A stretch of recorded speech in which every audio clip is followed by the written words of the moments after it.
Hi guys! Welcome to today's vlog. So for today's vlog, we're gonna install a pivot OBD monitor para sa ating Honda City GN. So samahan nyo ako guys sa pagkakabit sa kanya and let's see the functions. So ito siya guys, yung OBD monitor, sabay-sabay natin i-unbox. So let's see kung ano yung nasa loob niya and then figure out din natin kung paano install. So this one is also made in Japan. So yun nga, mga JDM yung mga parts ng Honda City GN natin. Buksan natin guys. So ito siya. So meron siya nung pinaka module nung OB monitor. Dito naman ito yung pinaka display. So yan yung display niya. This one is para dun sa ating OBD connector dun sa sasakyan. So I guess this one will be connected both.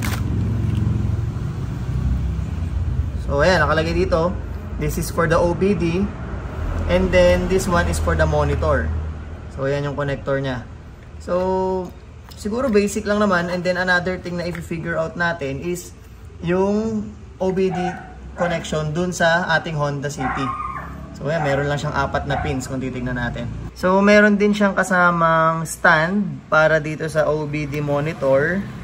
So I guess pag ganyan yung install sa kanya, or maybe pag ganito, we'll figure out later. Meron din siyang mga kasamang adhesive, double-sided, and mga cable ties. So ang pinipare ko na tools guys para dun sa install natin for today is itong prying tools. Kasi babaklasin ko yung panel dun sa ilalim ng steering wheel para mas may access tayo para dun sa OBD port. Screwdriver, nag-ready lang rin ako, and then pang-cut ng cable tie para kasi may mga kasama siyang cable tie, so most probably i-stick natin yung mga excess na wires or cables dun sa ilalim. So tingin ko medyo mahaba siya hindi naman naaabot siguro ng ganito kahaba yung pag-i-install na natin ng monitor, which is doon lang rin naman sa harapan ng dashboard.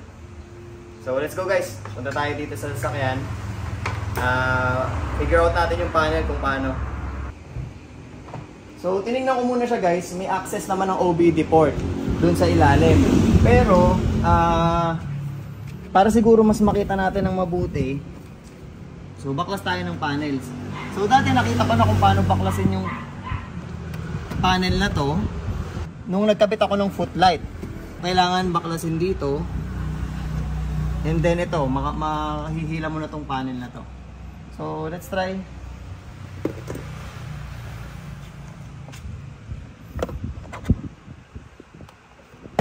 Yan. Okay.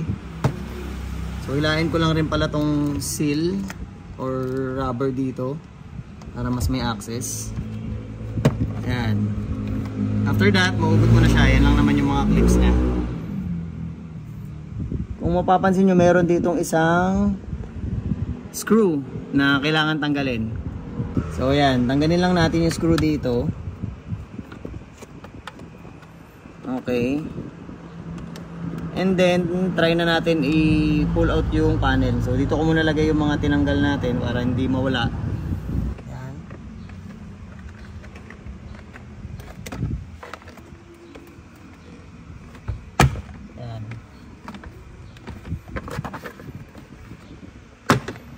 Okay. Alright. So hanggang dito pala siya guys, oh.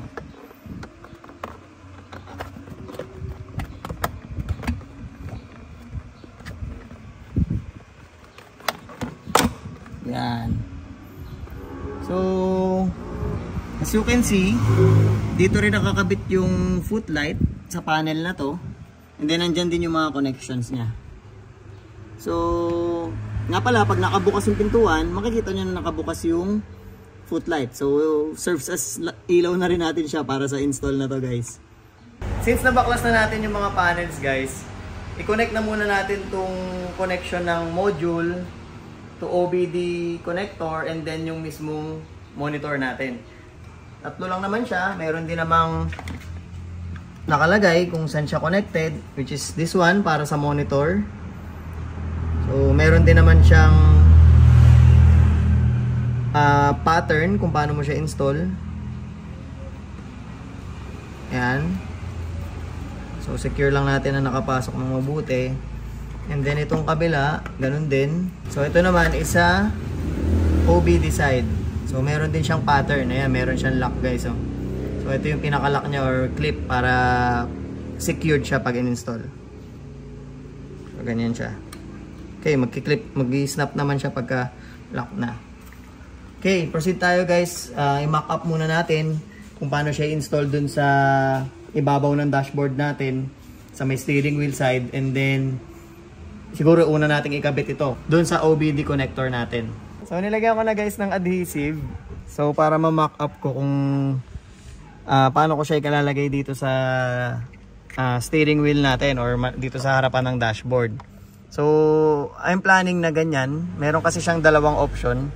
Pwedeng high placement, which is ganyan kung gusto mo, or ganyan, high placement niya, or itong low placement. Parang mas gusto ko yung low placement para ayan parang floating lang siya, 'di ba? Hindi yung kitang-kita mo yung stand niya. So nilagyan ko na siya ng adhesive, idikit ko lang, and then unahin natin idikit dito before natin ayusin yung mga wire sa ilalim and i-connect sa OBD port. So yan siya guys, yan yung gusto kong install sa kanya.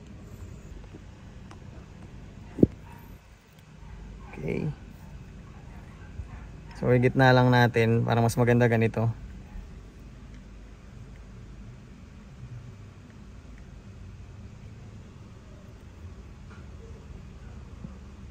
Yan. So I think ito na yung mas pinakagitna niya. So udiin lang natin ng konti yung adhesive. And then tanggalin ko na to. Ready na natin idikit dun sa ibabaw ng steering wheel natin. Tapos baliktad pala, no?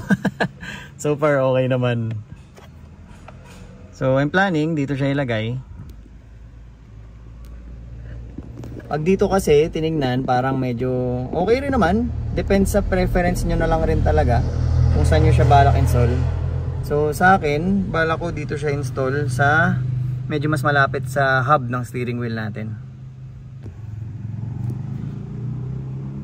I think yan na yung pinakagitna. Okay. Final na natin.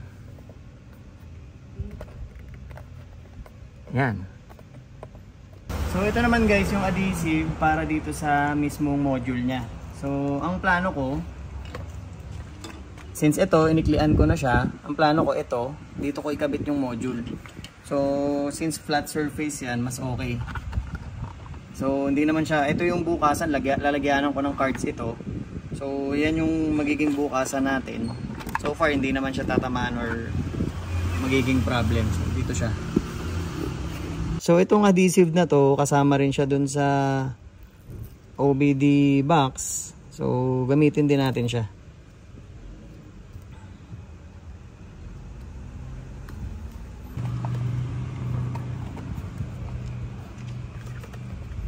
So pag ganyan siya, kasi yung OBD port is nandun sa may likod sa ilalim.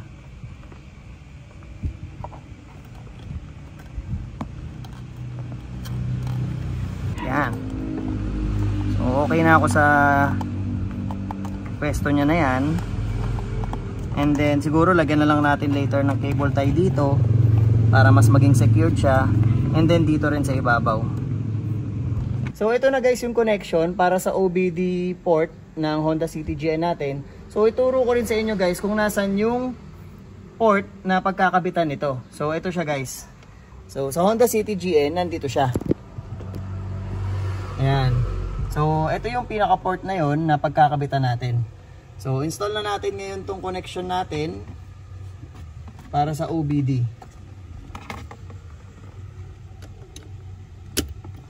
Yan. So mag-i-snap naman siya pag nakalock na siya. So siguro bago natin ikabit yung mga panels, i-test muna natin kung iilaw na yung OBD monitor natin dito sa itaas. Okay. So yan siya guys. OB monitor 2, umilaw na siya. So yan yung magiging display niya. And then nag-research din ako before ko siya bilhin. Syempre, meron siyang display, alam ko na tatlong parameters yung ipapakita niya, which is, syempre ako gusto ko merong water temp, dahil walang water temp ang Honda City GN natin, or most models ng Honda walang mga water temp talaga. Next is siguro doon ako sa voltage, para ma-monitor din natin yung voltage. I think nandito rin siya. So speed, meron naman na tayo. Ito, gusto ko rin siyang ilagay, which is yung intake temp. So dahil meron tayong modification sa intake natin, mas maganda nakikita rin natin kung kumusta, or mainit ba siya or malamig ba siya.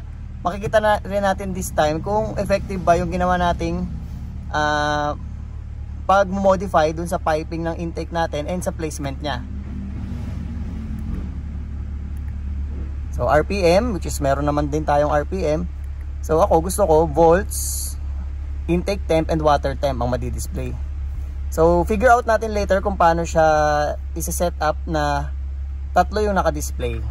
So tapusin ko lang muna yung pagkakabit ng wirings para malinis na siya, and then balik tayo dito sa monitor. So yun na siya guys, na-secure ko na, nakat ko na rin yung mga excess ng cable tie. So dito ko siya kinonekta sa cable ng traction control natin para dito sa button. So ito na yung pinaka-module, connector para sa monitor, and then connector para sa OBD port. Nandito siya. So meron pala siyang fuse guys, oh, nandito rin. So if ever magkaroon ng fluctuations or anything, may fuse siya. So iba siguro nagtataka bakit ako yung, kumbaga, bakit dini-DIY installation ko yung mga panels or yung mga parts na kinakabit natin sa Honda City GN natin. Kasi at times ang sarap din sa pakiramdam na ikaw yung nag-i-install ng mga items or parts ng sasakyan mo. And medyo hindi rin ako natatakot dahil may knowledge din ako guys pagdating sa mga mechanical and electrical. Kasi ang field of work ko is nasa mechanical and electrical and electronics as well.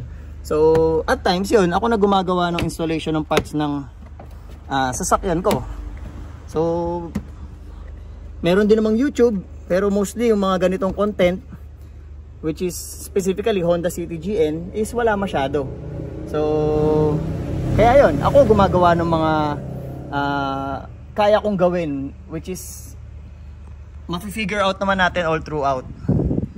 So install back ko na yung screw, and then yung panel dito sa gilid. So ito lang naman yung screw nya. So since napanood niyo yung vlog na to, kung gusto niyo rin magkabit ng mga OBD monitor, may idea na kayo guys. So please don't forget to like, comment, and subscribe sa channel natin para kung meron pa tayong mga future installs is makita nyo rin. And isa na rin is para matulungan nyo mag-grow yung channel natin, lalo sa may mga same platforms natin ng Honda City GN din. So install back na natin tong panel na to. Okay, so okay na siya. So ito na yung last panel na kailangan install. Then yung inila lang natin na rubber para sa seal ng pinto, ibabalik lang natin. So balik tayo dito guys sa OB monitor natin na pivot. So as far as I know, meron siyang mode para ma-set mo yung display na gusto mo. So this time ang naka-display, water temp, voltage, and then RPM. So gusto kong i-adjust is yung una, ang pipindutin mo lang is itong arrow up. So dyan gusto kong makita is yung water temp. It's my preference lang naman, so depende yan sa inyo guys. And then next is, gusto kong makita dito is yung intake temp. So press nyo naman yung down button. Intake temp is ayan. And then para ma-change din natin tong nasa ilalim, ang pagkaka-review ko sa kanya is ito, long press mo lang tong down.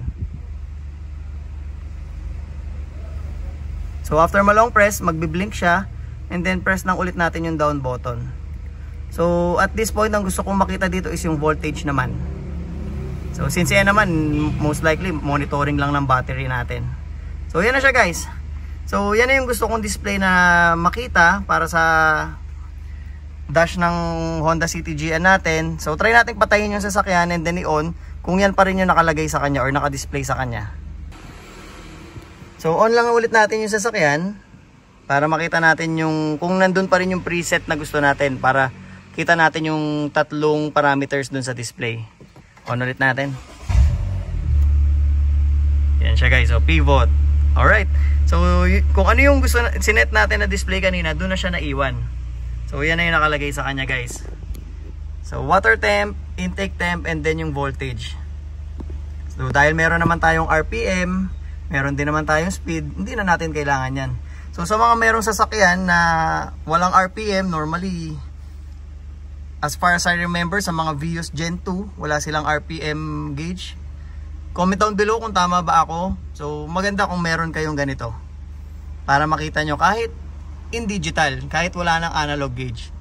So ayan siya guys. So ayan o. So, hindi naman natin problema yung RPM kasi nandyan naman siya sa gauge natin. So I guess that's it sa vlog natin. Sana meron kayong mga natutunan, and then sana na-enjoy nyo yung vlog na to.